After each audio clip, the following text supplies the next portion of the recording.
अस्मद्गुरुभ्यो नमः।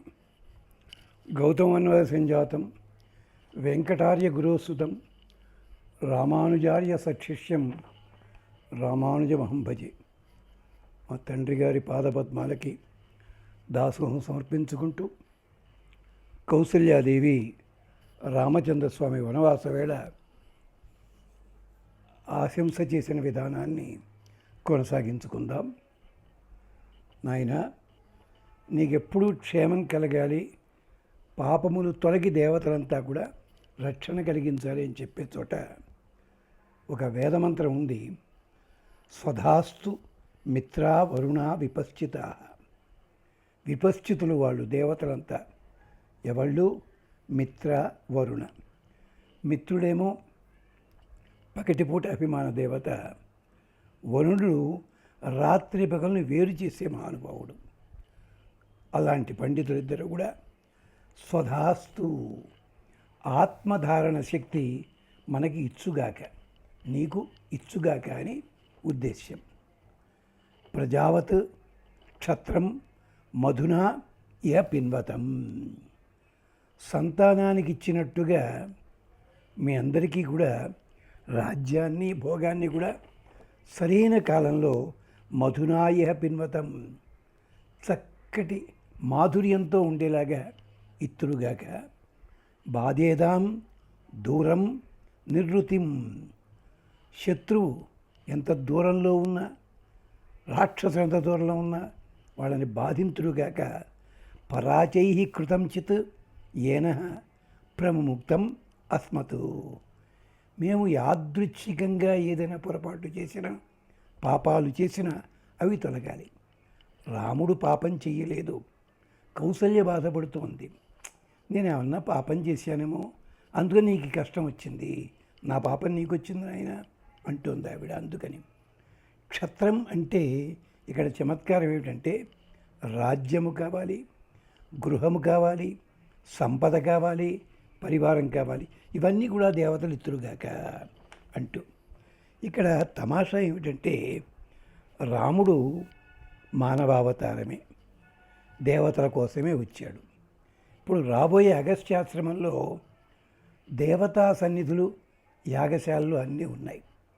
దీన్ని పట్టుకుని చాలామంది తమాషాగా అర్థాలు చెప్తుంటారు.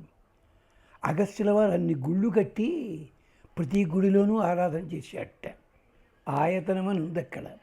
నిజమే, దేవతా స్థానం అని ఉంది. అవన్నీ యాగస్థలములు. అక్కడ కట్టిన చోట, యాగస్థలములు ఉన్న చోట కొన్ని తమాషా పదాలు ప్రయోగించారు. దాన్ని తల్లకిందులుగా చెప్పుకుంటారు. ఏమిటున్నాయి ఇక్కడ? రామచంద్రస్వామి అడవిలో ప్రవేశించిన తర్వాత 10 సంవత్సరాల పాటు అక్కడ తిరుగుతూ, అంటే మొదటగా అక్కడ చిత్రకూటంలో ఉన్నాడు. పంచవటి ఇంకా రాలే. 10 ఏళ్ల తర్వాత వచ్చాడు పంచవటి. అంటే అడవికి వచ్చిన తర్వాత మొదటి 10 సంవత్సరాలు కూడా ఆ చిత్రకూట ప్రాంతము, ఈ ప్రాంతాల్లోనే ఋష్యాశ్రమాల్లో వాల్మీకి ఆశ్రమం కావచ్చు, అగస్త్యుడి యొక్క సోదరుడి ఆశ్రమం కావచ్చు, శరభంగుడు, సుతీక్ష్ణుడు, ఇదంతా ఉంది. ఎందుకో వీళ్ళు సరిగ్గా చెప్పరు. రామాయణం చూస్తారు రాలి కదా, ఎంత దూరం ఆ డేట్కి నష్టమని మీకేం పోయింది? మీ సొంత కబుర్లు చెప్పాడు మాత్రం 1927 ఆ రోజుల్లో విన్నాను ఇది మాట. లేదు 2018లో రాష్ట్రపతి గారితో మాట్లాడు దుబ్బతగా ఇలాంటివి మాట్లాడతావు నువ్వు. ఇవి చెప్పవే. 10 సంవత్సరాల పాటు, అంటే 14 ఏళ్లలో 10 సంవత్సరాలు ఈ ప్రాంతంలో గడిచిపోయాయి. అక్కడే ఉంటే హాయిగా 4 ఏళ్ళు వెనక్కి వచ్చేసినవారు కదా. కానీ ఆ టైంలోనే ఇబ్బంది పెట్టారు ఆడవాళ్ళు, ఋషుల భార్యలు. చక్రుహు మితక్కథా రామం నిర్దిశ్య. రాముణ్ణి సీతరీతి లక్షణం చూపించి రకరకాల కథలు. అందుకని అత్రి మహాముని దగ్గరికి వెళ్ళి, అయ్యా మేము వెళ్ళిపోతాం, ఎక్కడికి వెళ్ళాలి చెప్పండి అంటే అప్పుడు వెళ్ళాడు. ఎక్కడికి? పంచవటీశాలకు వెళ్ళాడు. వెడుతూ అగస్త్యాశ్రమానికి వచ్చాడు. అక్కడ 12వ సర్గ, ఇది ఎక్కడ అరణ్యంలో 12వ సర్గలో చెప్తాడు. 17వ శ్లోకం నుంచి 20వ శ్లోకం దాకా, అంటే 4 శ్లోకాల్లో ఏ దేవతా స్థానాల్లో చెప్పారు. ఏమిటవి? బ్రహ్మ, అగ్ని, విష్ణు, ఇంద్ర, సూర్య, చంద్ర, భగ, భగుడంటే శివుడు అని అర్థం అక్కడ. శివ, కుబేర, ధాత, విధాత, వాయు, నాగేంద్ర, ఆదిశేష, గాయత్రి, వసు, వరుణ, కార్తికేయ, యమ, వీళ్ళందరివి కూడా. కార్తికేయుడు వచ్చాడు, మరొకళ్ళు వచ్చాడు, చూసుకోండి. ఇక్కడ భేదమేం లేదండి. అక్కడ ఎందుకని ఈ పేర్లతో ఉన్న మంత్రాలన్నీ యజుర్వేదంలో ఉన్నాయి. అర్చన చేసేటప్పుడు వాళ్ళందరూ దేవతలే. రాముడు సాక్షాత్తు పరమాత్మే. అయినా అక్కడ విష్ణు సర్వవ్యాపి అయినవాడు. అంటే విష్ణు అంటే అర్థం ఏమిటి? ఇంద్రుడని చెప్తాం, కానీ ఇంద్రుడు కూడా ఉన్నాడే. అలాగా ఈ దేవతలంతా ఉన్నారు. దక్ష ప్రజాపతి యాగం దెబ్బతిన్నది ఇదే కారణం చేత. పరమశివుల వారిని కూడా పిలవాలి. ఆయన ఒక్కడిని తప్ప అందరినీ పిలిచాడు.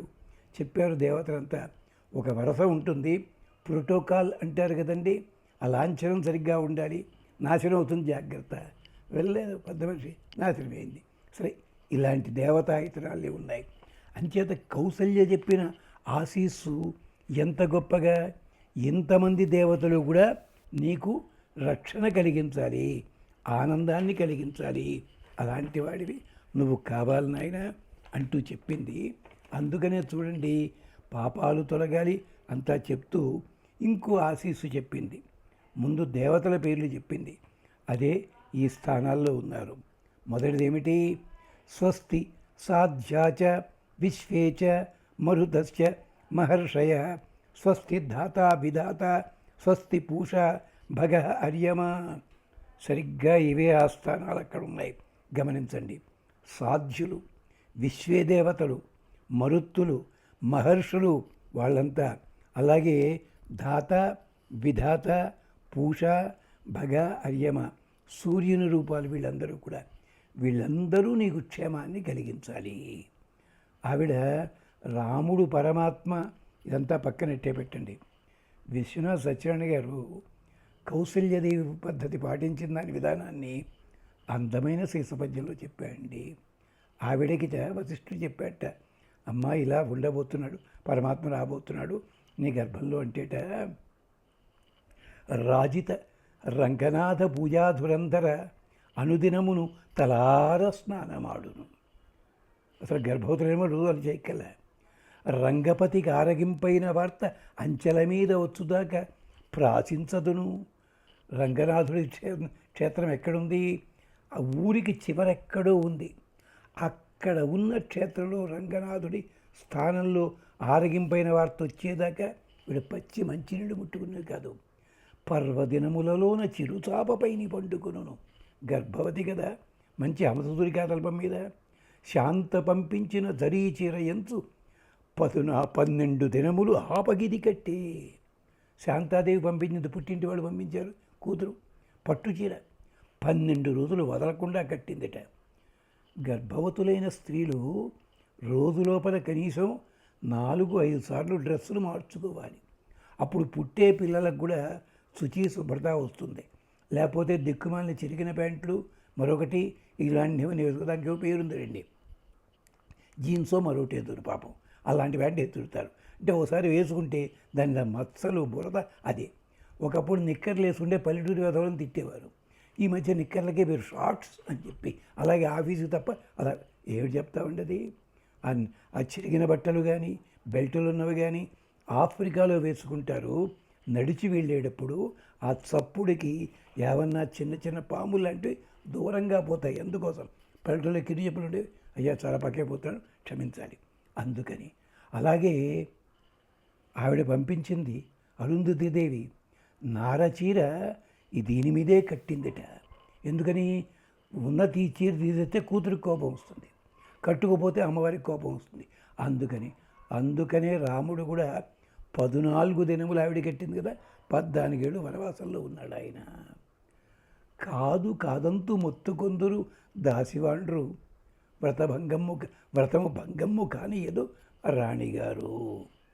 అలాగే కౌసల్య చెప్పినట్టుగానే సుమిత్రకి, అలాగే మహాతల్లి కైకమ్మకు కూడా అందంగా వర్ణించారు. అది ప్రస్తుతం మనకి అప్రస్తుతం. అది అందుకనంటోంది స్వధాస్తు మిత్ర వరుణ విపశ్చిత ప్రజావత్ క్షత్రం బాధేదాం దూరం నిర్వృతిం ఏన ప్రయుక్తం అస్మత్ అని చెప్పిన తర్వాత దేవతల్ని వరుసగా ఎలాగా లోకపాలాశ్చతే సర్వే వాసవ ప్రముఖ తథా. అమ్మా వీళ్ళు కూడా దిక్పాలకులు అందరూ కూడా నిన్ను రక్షించాలి. వాసవ ప్రముఖ ఇంద్రుడు ముందుగా కలిగిన దేవతలు వీళ్ళందరూ కూడా స్కందశ్చ భగవాన్ దేవ సోమశ్చ స బృహస్పతి సప్తర్షయ నారదశ్చ తే త్వాం రక్షంతు సర్వతః. ఎన్ని పదాలు వాడిందండి ఆవిడ. నారదుడి దగ్గర నుంచి అలా అంటే బ్రహ్మమానస పుత్రుడు ఆయన. వీళ్ళందరూ కూడా నువ్వు ఎక్కడున్నా కూడా రక్షించాలి. హనుమంతుడు వెడుతూ తతో రావణ నీతాయ సీతాయ శత్రుఘర్షణ ఏష పదమన్వేష్టం చారణ ఆచరితే పది. చారణులంతా వెళ్ళే మార్గం. చాలామంది అంటారు ఆ ఎత్తుని బట్టి చెప్పాడండి అని. చారణులు అంటే దేవతా పురుషులు క్షేమాన్ని కలిగించాలి అలాంటి ప్రాంతాలు. అలాగే వీళ్ళు కూడా అలా ఆకాశంలో ఎవరెవరు ఏ లెవెల్కి పెడతారో చెప్పిన ఘట్టాలు మనకు ఉన్నాయి. జటాయువు చెప్పాడు అది. అలాగే స్కందుడు భగవాన్ దేవ సోమ బృహస్పతి అంతేనా.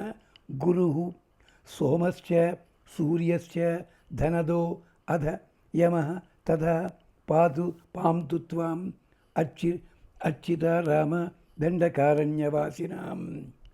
అంటే గ్రహాలు కూడా క్షేమం కలగాలి.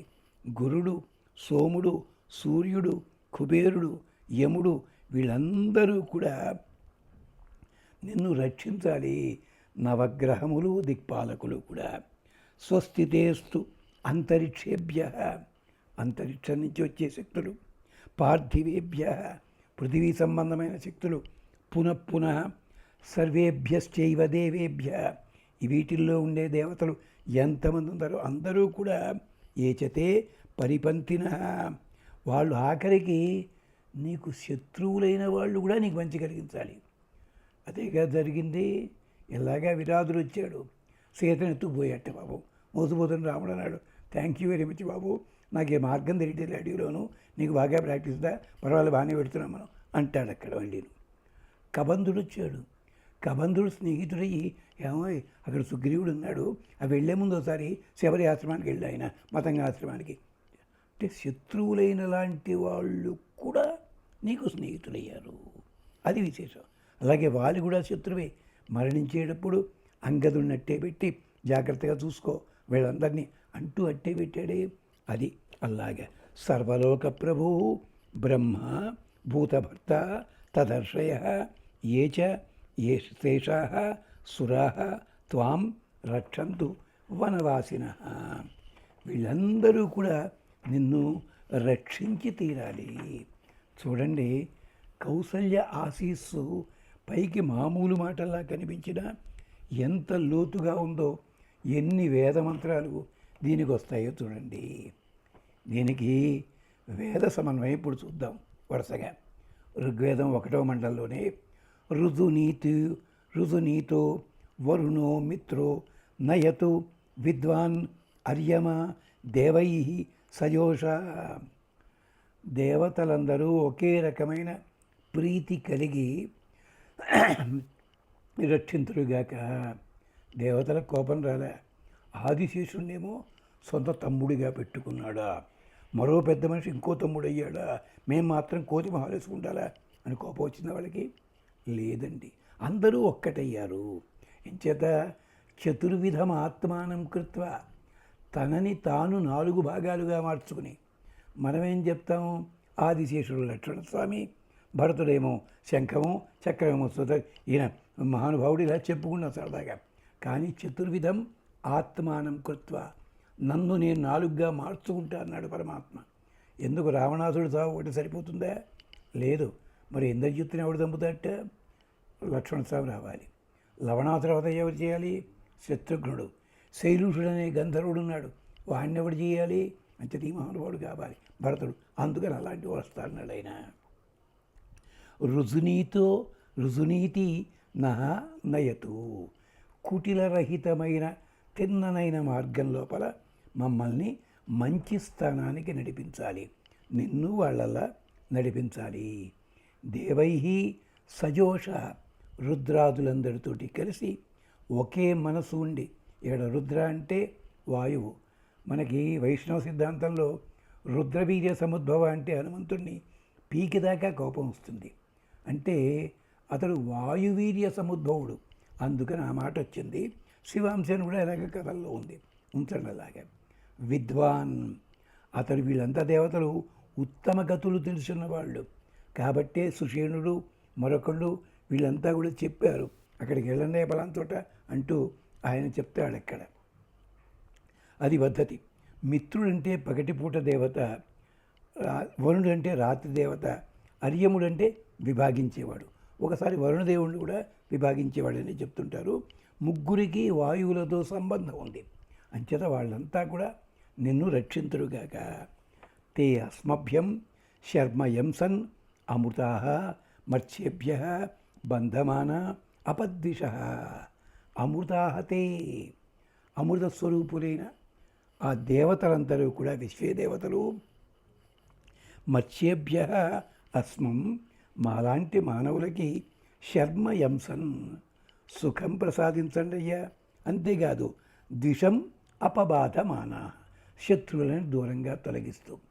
కౌసల్య అన్నమాటిది, నువ్వు మానవుడివి కదా, నీకొని మానవ రూపంలో వాళ్ళు వచ్చి రక్షించి తీరాలి. అది విశేషం, అంతకంటే ఏమనడానికి వీల్లేదు. తరువాత శం నో మిత్ర, శం వరుణ, శం నో భవత్వర్యమ, శం న ఇందో బృహస్పతి, శం నో విష్ణురుక్రమ. ఈ శ్లోకం చాలామంది అవుతారు మంత్రం. శం నో మిత్ర, శం వరుణ, నశ్యమాది శం వరుణ, యకారం పెట్టక్కల్లా, యకారం పెడితే అవుతుంటారు అందరూ, ఏం చెయ్యం. శం నో మిత్ర, శం వరుణ, శం నో భవతు అర్యమ, శం న ఇంద్రో బృహస్పతి, శం నో విష్ణు ఉరుక్రమ. చిట్ట చివర విష్ణు అంటే సూర్య భగవానుడు అని అర్థం చెప్తారు. వీళ్ళందరూ శం నహ భవతు, మాకు క్షేమాన్ని కలిగించేవాళ్ళు కావాలి. ఇంద్రుడిని పిలవక్కర్లేదు, ఆయనే వస్తాడు. రథం పంపించలేదా, ఎవరు అడక్కపోయినాను. ఏంద్ర సనాసిం రయిం సజిత్వానం సదాసహం వర్షిష్టం ఊతయే భర. పిలవకుండానే వస్తాడు ఆయన. ఓ రావయ్య ఇంద్ర, ఊతయే రయిం భర. ఎప్పుడు సంపద కావాలి, మాకు సరైన సమయంలో ఉపయోగించేలాంటి సంపద నువ్వు పట్టుకొచ్చి. అదే చేశాడు అక్కడ రథాన్ని పంపించడంలో. అంతేకాదు సనాసిం, గౌరవించదగింది. రావణాసుడే ఆశ్చర్యపోయాడు. పాదాల మీద నడిచిచ్చేవాడు, రథం ఎక్కడి నుంచి వచ్చాడు పాపం. అంటే ఇంద్రుడని అర్థమైపోయింది. అంటే నా బతుకు బస్టాండ్ అయిపోయింది. ఎంతవరకు దేవతలు నా కాళ్ళ దగ్గర పడినారు, ఇప్పుడు ప్లేట్లు గ్రహించేశారు. సర్వభూత గర్వ విద్రావణుడైన రావణుడు అంటాడు ఒక చోట మహానుభావుడు. అలాగా అంచేత శత్రువుని జయించగలిగేది, వశం చేసుకోగలిగేది, ప్రజల్ని చంపగలిగేది సజిత్వానం సదాసహ, శత్రువుల్ని పరిభవించేది. వర్షిష్టం ఊతయే భర, శ్రేష్టమైనది అతిశయమైనది అన్న సంపదని మాకివ్వయ్యా. ఇంద్ర తోతాసహ ఆ వయం వజ్రం ఘనాదధీమహి జయేమ సంయుధి స్పృధ. ఓ ఇంద్రుడా, మా రక్షణ కోసం వస్తావు కదా, వయం ఘనం వజ్రం ఆదధీమహి, గొప్పదైన ఆయుధాన్ని మేము పొందుతాము. యుధి సృజ సంజయేమ. అందుకనే అక్కడ అగస్త్యుల వారు ఆయుధాలు ఇచ్చారు, ఇంద్రుడిచ్చాడు. అంచేది ఇంద్రుడిచ్చిన ఆయుధాలు అవన్నీ కూడాను అదే జరిగింది అక్కడ. కాబట్టి మీరు ఇవ్వండి అయ్యా, అవి తీసుకోండి ఆయుధాలు. జయాయ ప్రతికృష్ణీశ్వ, ఇంద్రుడిచ్చిన చంద్రహాసము, విల్లంబులు ఇవన్నీ కూడాను. అది అంటే తరువాతి యుద్ధాల్లో అందరినీ జయించాలి. అంతేనా? స్వస్తిన ఇంద్రో వృద్ధశ్రవా, స్వస్తిన పూషా విశ్వవేదా, స్వస్తిన తాక్ష్యో అరిష్టనేమి, స్వస్తినో బృహస్పతి దదాతు. అంటే ఎంత చమత్కారంగా చూడండి. అలాంటిది అంటూ ఈ రామచంద్రుడు ఏమిటి, అదితి దేవం వజ్రపాణిన. అందుకని చెప్పి ఆవిడ ఆనందపడిపోయింది. అలాగా తేన శిశువే అంటాడు వాల్మీకి. అందుకని ఇంద్రుడు అక్కడ ఉన్నాడు. ఈవిడ అదితే సాక్షాత్తుగా ఇది. అంతేకాదు పురాం బిందు యువ కవి అముతౌజ అజాయత. రాముడు పుట్టింది అలాగే పుట్టాడు, ఇంద్రుడు కూడా అలాగే. పురాం బిందు, శత్రువుల పురములన్నీ కూడా నాశనం చెయ్యగలిగిన వాడు. యువ, నిత్య యువకుడు. ఎంత బాగుంటాడండి ఆయన. శూర్పణకి ఎంత బాగా వర్ణించింది. అందుకని యువ కవి కౌపశ్యతి, సకలము చూసేవాడు ఆ మహానుభావుడు.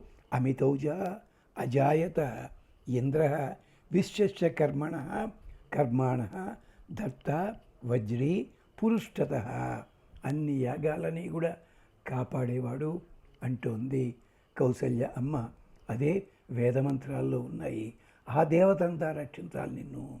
మళ్ళీ కలుసుకుందాం, మళ్ళీ మాట్లాడుకుందాం. స్వస్తి.